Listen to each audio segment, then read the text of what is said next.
Julien, on va continuer avec la peinture, pourquoi pas? Quelques très belles sorties, effectivement. Je commence, moi aussi, avec de la peinture. Précisément, Gustave Caillebotte, grand peintre impressionniste de la fin du 19e. Le supplément Week-end de la Croix nous apprend que la maison où vécut le peintre, pareil, là c'était hier dans l'Essonne, vient de rouvrir. Elle a été entièrement redécorée comme pouvait l'être une maison du 19e siècle. Superbe villa blanche, vous voyez la photo du bas, en style italien.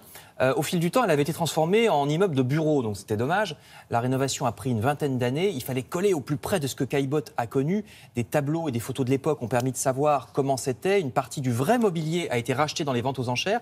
Et le mobilier national, c'est-à-dire vous savez, les musées qui gèrent les meubles publics, les meubles anciens, le mobilier national a prêté le reste. Donc ne manquez pas la réouverture du musée Caillebotte à Hyères dans l'Essonne. Donc ça ressemble vraiment là où il a habité. Voilà, ils ont vraiment fait à l'identique.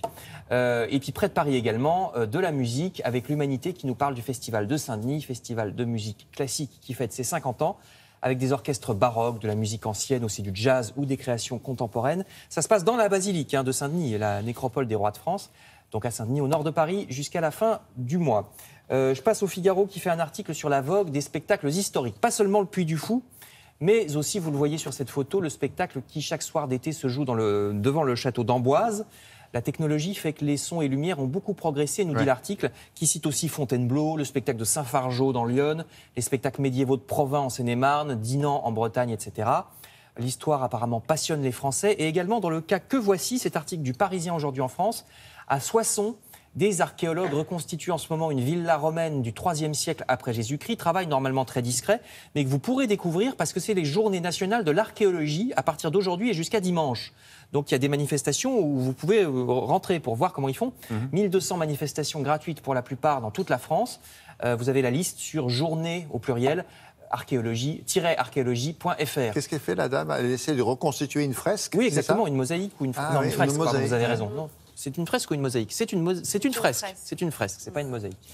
Donc journée-patrimoine, pas patrimoine justement, archéologie.fr pour avoir la liste. Par contre, attention, si vous comptiez passer votre week-end au jardin, attention à la canicule, c'est même déjà regarder la sécheresse.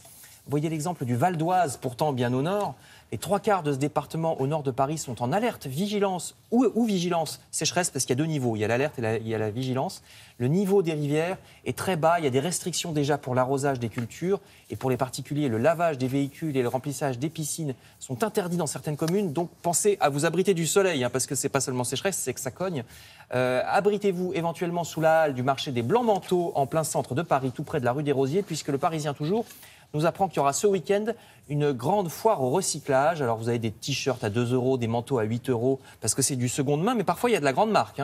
Les associations recyclent donc ce genre de produits, aussi parfois de l'électroménager. Vous pouvez même venir faire réparer votre petit électroménager plutôt que de le jeter, vous savez, parce qu'on se dit c'est irréparable. Mais non, il y a des gens qui savent. Donc toutes ces sorties dans Le Parisien.